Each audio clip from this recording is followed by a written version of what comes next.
Bienvenue dans votre émission VRV. Aujourd'hui, une fois de plus, nous avons reçu le frère Eli Dichaka. Et donc, nous allons parler toujours la continuité du ministère des bandes. Exactement. Bienvenue sur le plateau de VRV. Merci, c'est un grand honneur pour moi. Alors, le frère Eli, et donc la première question est déjà claire. Une église des bandes, est-ce dans le message? Une église des bandes. Ah oui. Comme vous avez dit, nous avons commencé des questions-réponses sur le ministère des bandes. Dernièrement, nous avons fait la partie 1. Là, c'est la partie 2 où nous essayons, avec Frère Branham, répondre à quelques questions relatives au ministère des bandes. Alors, la première question, vous avez dit, une église des bandes, est-ce dans le message? C'est vrai, parce que quand nous parlons d'une église des bandes, beaucoup pensent que c'est un credo ou un isme qui est venu, je ne sais pas, avec Frère Joseph, ça n'a jamais, ça n'a jamais existé. Parce qu'ils n'ont jamais entendu parler d'une certaine église des bandes. Ils ont raison. Parce que ça devient comme une nouvelle doctrine. Voilà, une nouvelle doctrine. Et donc, on les comprend. Parce que d'ailleurs, moi-même également, je l'ai su que à travers Frère Joseph. Mais j'ai su que c'était dans le message. Vous savez, du vivant du prophète, il y avait un frère qu'on appelait le frère Karl Isaacson. Karl Isaacson. Ok, le frère Karl Isaacson, en 1959, il était pentecôtiste. En 1959, il est rejeté de son église parce qu'il voulait jouer les bandes de Frère Branham dans leur église. Donc, il était convaincu de ce que Frère Branham était un prophète de Dieu avec un message et tout. Il voulait que son église puisse écouter les bandes. Mais malheureusement, l'église ne voulait pas. Donc, on l'avait rejeté. Alors, quand il fut rejeté en 1959, c'est à partir de là qu'il va commencer une petite œuvre dans une petite maison. Il commença par rassembler 5 à 6 familles qui venaient pour écouter les bandes. C'était chaque dimanche. Ils venaient pour écouter les bandes du prophète. Et lorsque Frère Branham a eu connaissance de cela, Frère Branham alla même les visiter. D'ailleurs, quand il est venu les visiter, il prêcha un sermon, le sermon Jour de victoire. Jour V. Voilà, Jour de victoire, c'est un sermon que Frère Branham prêchait en 63 dans cette petite église des bandes-là, lorsqu'il avait visité ce petit groupe qui n'écoutait que les bandes. Donc c'est la plus vieille église des bandes qui n'ait jamais existé. Frère Branham le dit ici, dans le Jour de victoire, il va même faire mention de cela au paragraphe 321. Il dit, là il est dans cette petite église en train de prêcher le sermon Jour de victoire à Sierra Vista. Et je désire demander quelque chose à cette petite église en ma faveur. Priez pour moi, s'il vous plaît. Je suis aussi l'un de vos frères. Je ne suis pas avec vous tout le temps que je le veux. C'était la première visite que Frère Branham fasse là-bas. Et Frère Branham dit, vous recevez ici les bandes et tout. Et je suis sur un grand champ de bataille ici. Ceci est juste l'un des postes où l'on attend la venue du Seigneur. Là, c'est dans le sermon Jour de victoire, pendant que Frère Branham la porte dans cette petite église. Et donc, il les visite en 63. Il prêche ce sermon-là. Il leur promet qu'il allait revenir. D'ailleurs, Frère Branham va tenir sa promesse. Il revient. Il revient, cette fois-ci, il prêche le sermon Shalom. Et d'ailleurs, quand il prêche ce sermon, c'est le frère Karl Isaacson qui introduit Frère Branham à la chaîne. Et Frère Branham va apporter le sermon Shalom. D'ailleurs, c'est ici, il va dire quelque chose dans ce sermon Shalom, prêché à Sierra Vista le 12 janvier 64, le paragraphe électronique 25. Frère Branham dit, je sais que vous ici, qui vous trouvez derrière le désert, Frère Branham appelait cette petite église-là derrière le désert. Il est surnommé comme ça, il est qualifié de cela, cette petite église. Alors il dit, vous ici, vous qui vous trouvez derrière le désert, vous recevez ces bandes. Et mon dernier message à l'église, ou mon avant-dernier message était sur la lumière. Et si vous n'avez pas cette bande, je suis sûr que vous l'apprécierez. Je l'ai beaucoup apprécié, l'inspiration que le Seigneur m'a donnée. Donc, nous avons dans le message 2 sermons où Frère Branham a prêché dans cette église, cette petite église des bandes, qui n'écoutait que les bandes. Ils avaient un pasteur. Le pasteur, c'était le frère Karl Isaacson. Mais il introduisait Frère Branham dans la chair. D'ailleurs, pendant que Frère Branham va prêcher, comme j'ai dit, la prédication Shalom, c'est le frère Carl Isaacson qui, au début, vient et il introduit Frère Branham à la chair. Et Frère Branham, il commence à apporter ce sermon Shalom. Tout ça, les gens ignoraient, mais pourtant, c'est dans le message. Vous voyez? Et donc, les gens doivent comprendre ceci, frère Eddy, c'est qu'une église des bons n'est pas un nouveau concept qui est venu avec Frère Joseph. Quand on parle d'une église des bons, du vivant du prophète, il y avait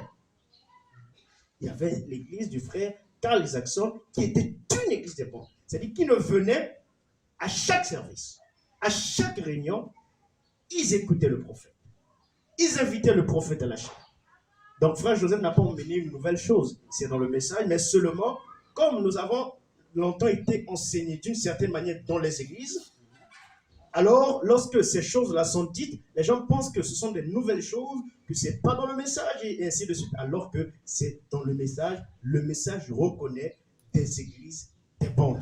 Et nous avons l'exemple ici avec l'église de notre précieux frère Carl Isaacson. Alors, merci beaucoup, le frère Eric. On vient de dire que le frère Branham a prêché 2 sermons dans l'église de frère Carl Isaacson. Exactement. Et donc, une question encore complémentaire. Le Branham Tabernacle avait-il un service de coupe des bancs? Le Branham Tabernacle. Oui, exactement. Je crois qu'on a eu déjà aussi à faire une petite émission où on avait touché ce point-là. Oui, oui. Et donc, c'est toujours important de revenir sur ça, surtout que là, on parle du ministère des banques.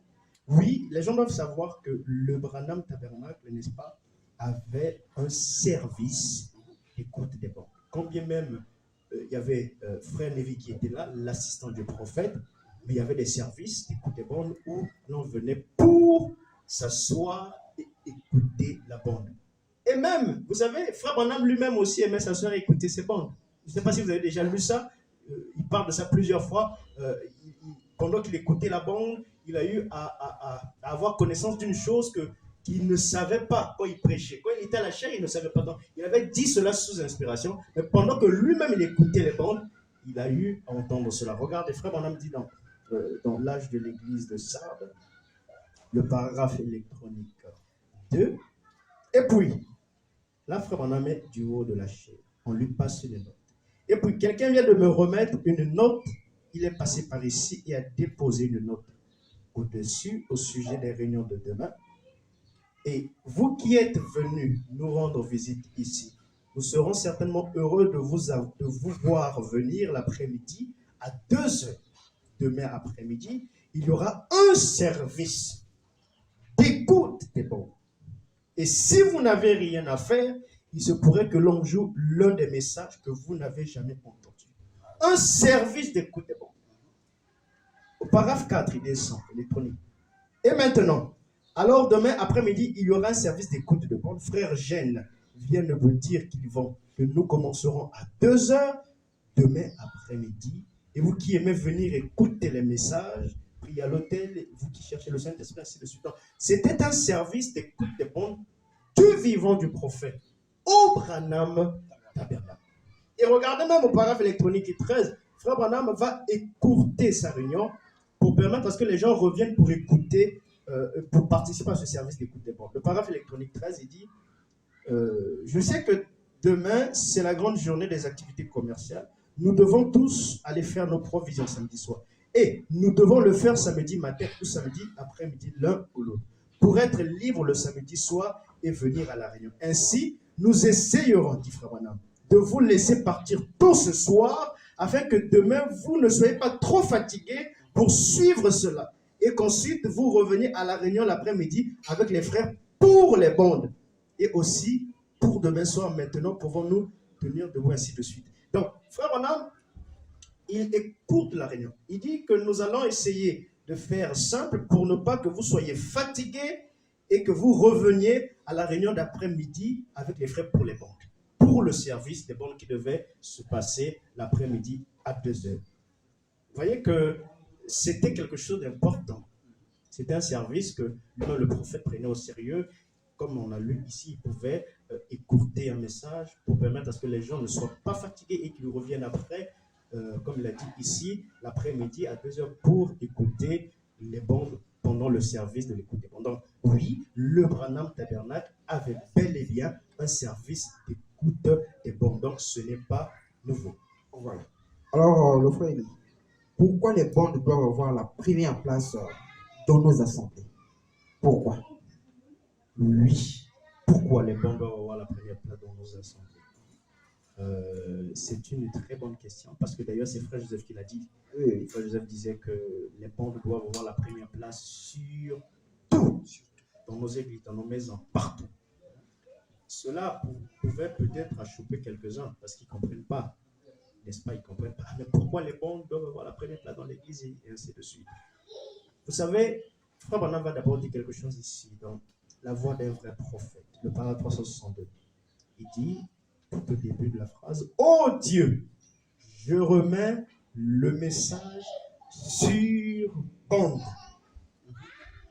Le message que nous croyons, le message qui est ce message de l'heure que nous avons aujourd'hui en ce temps de la fin, Frère Branham l'a remis sur bande. Et vous savez, Frère Eddy, un exemple simple avec ce qui s'est passé avec les enfants d'Israël. Les enfants d'Israël avaient un message, le message de Moïse, qui était également emmagasiné, qui était remis sur les tables de la loi. Notre message à nous a été remis sur les bornes, mais le message des Hébreux était remis sur les tables de la loi. Et ces tables de la loi se trouvaient dans l'arche de l'Alliance. Vous voyez, c'était dans l'arche de l'Alliance.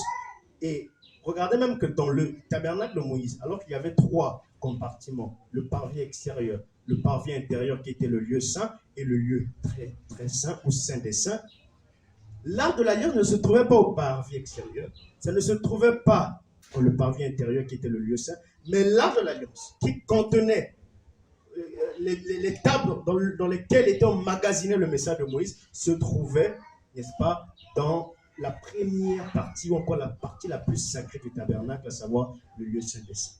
Ça, c'était dans l'assemblée des enfants d'Israël. Et lorsque Josué est venu, regardez ce que Josué a fait dans Israël, dans sa patrie. 29, 3e 63, le paragraphe électronique 57. Alors, lorsque Josué regardait, il prit l'arche de l'Alliance, il leur parla, disant, rassemblez-vous ici, sanctifiez-vous d'ici demain et préparez-vous, car vous verrez la gloire de Dieu. Il savait donc que Dieu était avec lui. Puis, il prit les sacrificateurs et ils placèrent Dieu en premier. Regardez ce que Josué fait. L'arche devant les sacrificateurs. Josué a placé Dieu en premier. Mais que signifie placer Dieu en premier? L'arche devant les sacrificateurs, devant l'assemblée. Il les maintenait à une certaine distance afin que l'arche soit en tête.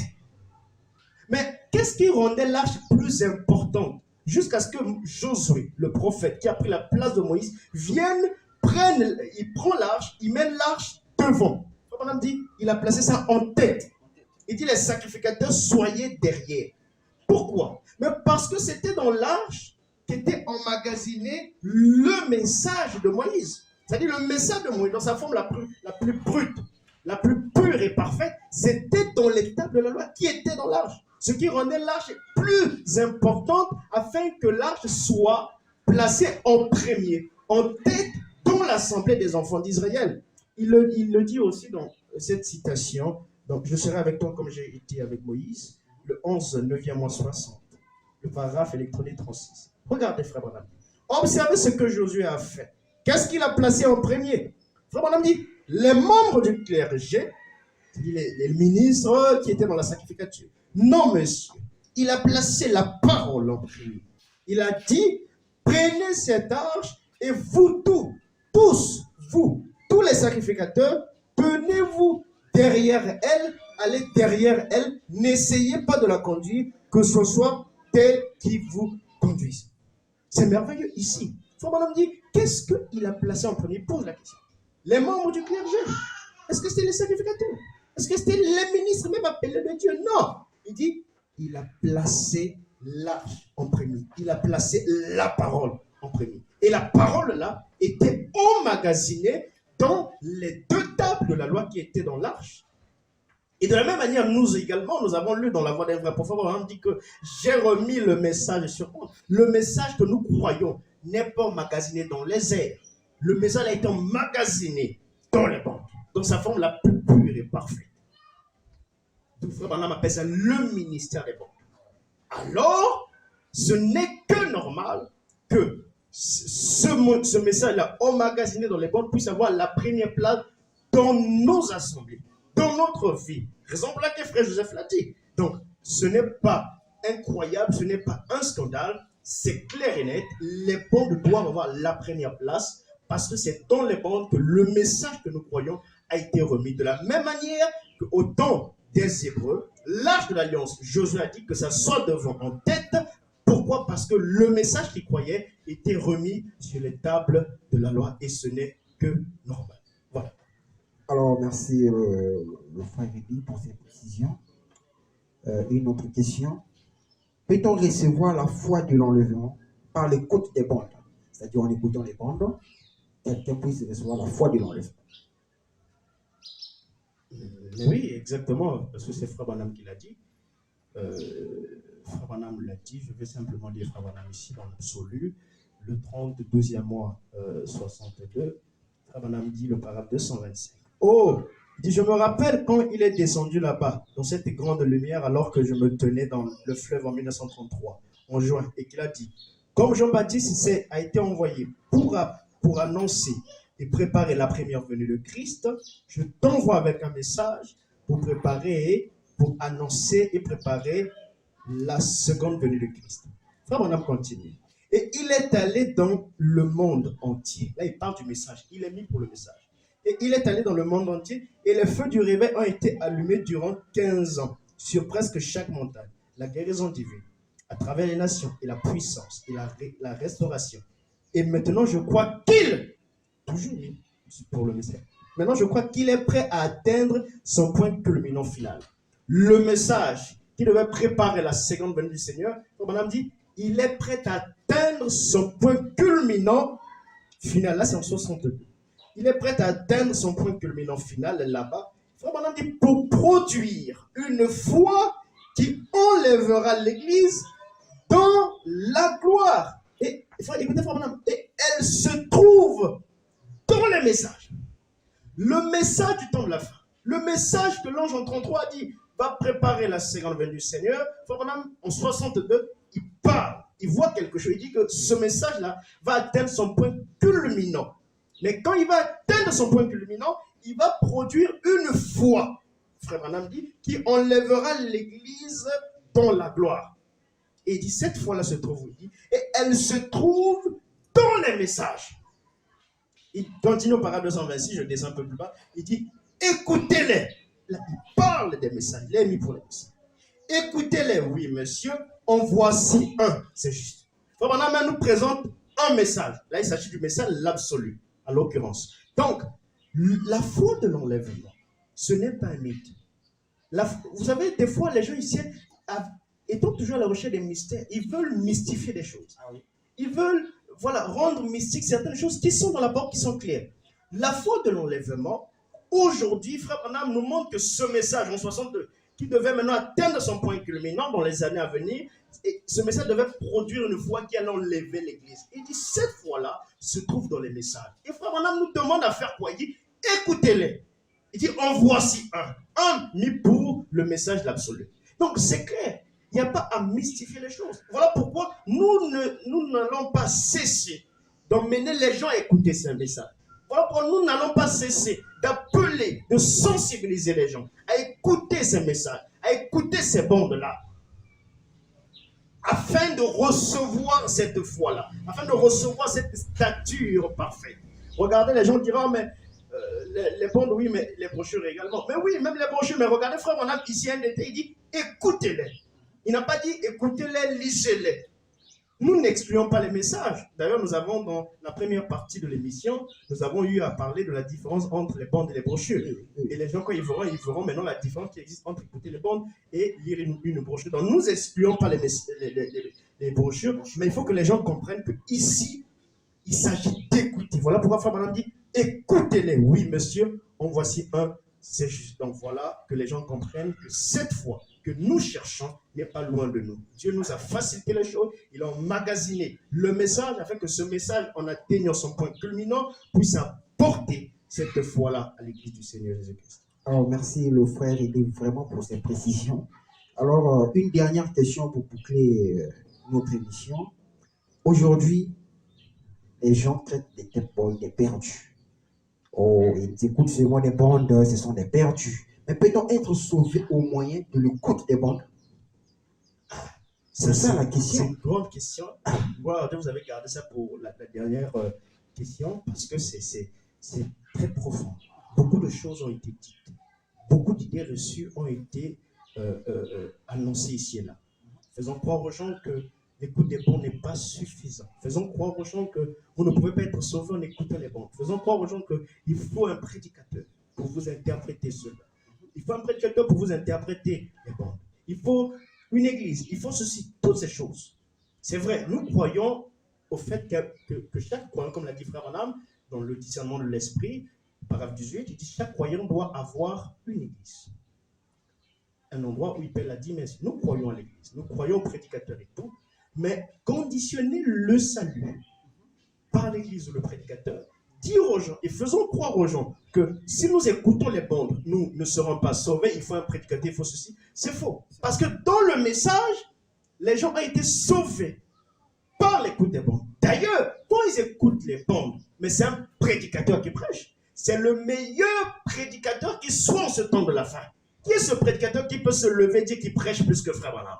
Frère Branham est un docteur. Frère Branham est un prophète, est un pasteur. Il a en lui ses 5 ministères parce qu'il a reçu le ministère de la pierre des fêtes, le ministère de Christ lui-même. Et donc, quand nous écoutons les bandes, Frère Branham dit ici, je commence dans notre espoir, repose en Dieu, le 29, 9e mois 51, le paragraphe électronique 98. Il dit, je suis très content de voir ces frères ici, juste toute une ligne de ces enregistreurs, et que le travail, ils le font pour le Seigneur. Ces enregistrements sont envoyés, ces bandes et tout, sont envoyés à travers le pays, ils s'introduisent dans des maisons, dans des salles et ailleurs. On en a même eu sous forme de film l'autre jour pour présenter ces choses. Et écoutez, frère Branham, et des centaines de gens sont sauvés et guéris directement par ces enregistrements. Des centaines de gens, dit Frère Branham, sont guéris, sont sauvés. Par quoi? Frère Branham dit directement par ces enregistrements. En écoutant Frère Branham, le prédicateur par excellence, a porté le message du temps de la fin. Ils ont reçu cela. Frère Branham dit, ils ont été sauvés. Dans toutes choses. Le 24, 11e mois 62, le paragraphe électronique. Regardez, Frère Branham dit, oh, j'aime la citation. Il dit, je rencontre tout le temps des gens qui disent quoi? Des gens qui disent, vous savez, il dit, je jouais telle bande, j'ai été sauvé. Frère Branham nous rend des témoignages. Il dit, je rencontre des gens que Frère Branham n'a jamais rencontrés, des gens qui ont connu Frère Branham par la bande, qui n'ont jamais certainement vu Frère Branham. Mais quand ils voient Frère Branham, ils disent à Frère Branham, mais Frère Branham, je jouais telle bande, j'ai été sauvé. Maintenant, quel est ce prédicateur qui viendra dire aux gens que si vous écoutez les bandes, vous ne serez pas sauvés? C'est un non-sens. C'est grave, frère. Je rencontre tout le temps des gens qui disent, vous savez, je jouais telle bande, j'ai été sauvé. Et frère, il dit certaines choses qui sont une bénédiction pour les gens et la raison pour laquelle nous les envoyons. Les bandes, c'est parce qu'elles sont une bénédiction pour quelqu'un et aident quelqu'un. C'est merveilleux. Et vous savez, on va même plus loin. Frère Branham va nous dire quelque chose. Il va raconter une scène qui va arriver lorsque nous serons de l'autre côté du rideau du temps. Il va parler d'un témoignage d'un frère qui viendra là-bas, dans l'adoption 22, 5e mois 60, le paragraphe 236. Là, il faut, si vous prenez la brochure en français, vous n'allez pas voir ça. Si vous prenez la brochure en anglais, vous allez voir, c'est-à-dire qu'il y a certains paragraphes qui ne sont pas encore ajoutés en français. Donc vous prenez en anglais et vous traduisez en français. Paragraphe 236, regardez ce que Frère Branham dit. Et puis, si je ne les vois jamais dans cette vie, si je ne vois pas ces gens-là dans cette vie, la vie sur terre, quand je traverserai dans ce pays, puissent-ils courir et me saisir? Et je les saisis, et eux, nous crions, précieux frères, les uns aux autres, dire, regardez le témoignage que ce frère-là dira, dire, j'ai entendu votre bande sur Éphèse. comment Dieu nous a prédestinés à la vie éternelle. Et c'est sur cette bande que j'ai reçu la voix de Dieu, et que j'ai été scellé par le Saint-Esprit dans le royaume de Dieu. Accorde le Père. Très merveilleuse citation. Donc on a dit, s'il arrive que ces gens-là, que je ne les vois pas sur cette terre, sur la vie terrestre, mais arriver de l'autre côté là-bas, que je les entende venir certainement dire, oh frère, vous savez, j'ai entendu votre bande sur Éphèse, comment Dieu nous a prédestinés à la vie éternelle. Et frère, c'est sur cette bande que j'ai reçu la voix de Dieu et que j'ai été scellé par le Saint-Esprit. Quel est maintenant ce prédicateur de l'autre côté du rideau du temps qui viendra dire non, mais tu t'es trompé parce qu'il fallait d'abord, il fallait une église, il fallait un prédicateur? Non. Il avait déjà le prédicateur qu'il fallait. Le prédicateur par excellence. Le 7e ange messager. Et en écoutant la bande de Frère Branham sur Éphèse, il a reçu le scellement du Saint-Esprit. Il a été scellé, n'est-ce pas, pour le royaume de Dieu. Donc, pour terminer, Frère dit que les gens cessent avec ces idées reçues, qui ne sont même pas scripturelles, qui ne sont pas dans le message. Moi, ça me fait mal quand j'entends certains serviteurs de Dieu dire, c'est bien, vous pouvez écouter les bandes, mais vous ne pouvez pas comprendre. Vous pouvez écouter les bandes, mais il faut quelqu'un, il faut un prédicateur. Non, mais les bandes là, mais il y a déjà le prédicateur par excellence qui prêche. Et par l'écoute exclusive des bandes, les gens ont été sauvés, les gens auront des témoignages de l'autre côté du rideau du temps. Et voilà, ça prouve à suffisance que beaucoup de choses que les gens ont enseignées aujourd'hui ne sont pas fondées. Donc, pour terminer, voilà en quelque sorte ce que nous pouvons avancer comme réponse d'ailleurs à toutes ces questions. Alors, merci beaucoup le frère Élie. Vraiment, on était bénis surtout avec la dernière question et la dernière citation de le frère Branham. Et donc, vous allez quand même dire un dernier mot, saluer un peu quelques... Oh là là. Juste quelques personnes. Oh, il faut saluer, je ne cesse jamais de le dire, mais tu répètes toujours. Dieu te bénisse. Alors voilà, je finis en ces mots. Nous essayons de faire de notre mieux pour montrer aux gens combien le ministère des bandes constitue beaucoup de choses et éclairer les gens sur certaines questions qui peuvent se poser sur le ministère des bandes. Voilà pourquoi nous avons eu cette série sur le ministère des bandes, la partie 1 et la partie 2. Bon, si Dieu permet, il y aura certainement une partie 3. Nous croyons déjà que ces deux parties pourront éclairer, n'est-ce pas, les enfants de Dieu sur quelques points ou sur certaines questions qu'ils ont en rapport avec le ministère des bandes. Que le Seigneur vous bénisse et on se reverra certainement au prochain rendez-vous. Alors merci, nous sommes arrivés à la fin de notre émission. Que Dieu vous bénisse richement et spirituellement. Rendez-vous au prochain dimanche. Merci beaucoup.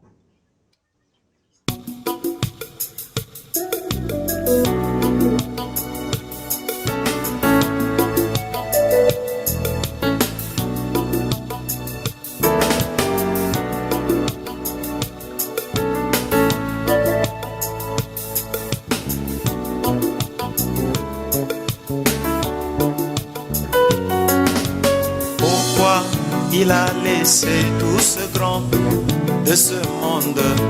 Il n'est venu que pour me chercher.